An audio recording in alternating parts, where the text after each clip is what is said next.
राज्यातील काही जिल्ह्यांमध्येच फक्त जोरदार पावसाच्या सरी पाहायला मिळण्याची शक्यता आहे.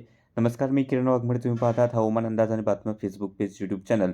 24 ऑगस्ट सायंकाळचे 7 वाजत आलेत. पाहूयात आज रात्री आणि उद्या 25 ऑगस्टला राज्यातील हवामान कसे राहील. तर जो परवा रात्री अंदाज दिला त्याप्रमाणे काल विदर्भाच्या पूर्वेकडील काही भागामध्ये बऱ्यापैकी चांगल्या पावससरी बसल्या. मराठवाड्याच्या दक्षिण भागातही स्थानिक ढगनिर्मिती होऊन पावसाच्या सरी या पाहायला मिळाल्या, ज्या ठिकाणी आपला अंदाज होताच.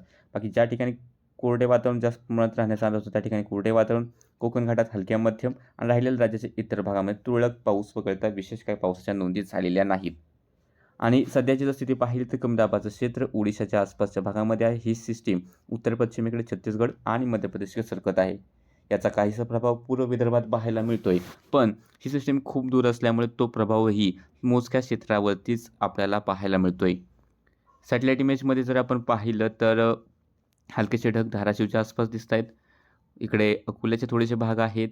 मग इकडे नागपूर, भंडाऱ्याचे थोडेसे काही गावं आहेत. थोडे असे हलक्याशा पावसाचे ढग आहेत. खूप जोरदार पावसाचे ढग इकडे नाही आहेत सध्या. दुपारी काही ठिकाणी विदर्भाच्या भागामध्ये थोडासा गडगड आणि पावसाच्या नोंदी झालेल्या आहेत. तुमच्याकडे पाऊस झाला असेल नक्कीच कळवा, पण हा पाऊस सार्वत्रिक नव्हता. घाटाच्या आसपासही थोड्याफार पावसाचे ढग आहेत. कोकणातही थोडेसे हलके सरी देतील अशा प्रकारचे ढग आहेत. विशेष पावसाचे ढग नसल्यामुळे रात्रीसुद्धा विशेष पाऊस होण्याची शक्यता राज्यात नाही आहे. यानंतर जर आपण उद्याचा अंदाज पाहिला तर उद्या जी काही शक्यता आहे त्यामध्ये अमरावतीचे काही भाग आहेत, वर्धा असेल, अकोला, बुलढाण्याचे उत्तर भाग, मध्यम ते काही ठिकाणी थोडासा जोरदार स्वरूपाचा पाऊस पाहायला मिळेल. त्यानंतर जळगाव, छत्रपती संभाजीनगर, जालना, परभणी, हिंगोली, चंद्रपूर, भंडारा, गोंदिया, नागपूर, यवतमाळ, नांदेड हा जो काही भाग असेल या ठिकाणी सुद्धा काही प्रमाणात इकडे लातूर, धाराशिवचे काही भाग असेल किंवा बीडचे एक दुसरा भाग असेल. या भागामध्ये सगळीकडे नाही, मात्र थोड्याफार भागांकरता मध्यम पाऊस सरी या पाहायला मिळण्याची शक्यता आहे. हलकात किंवा मध्यम, आणि हा पाऊसही सार्वत्रिक नाही आहे. घाटाच्या आसपास आणि कोकणात हलक्या मध्यम सरीच राहतील आणि राहिलेल्या राज्याचा इतर भाग आहे या ठिकाणी काहीसा अपवाद वगळता विशेष पावसाची शक्यता ही दिसत नाही.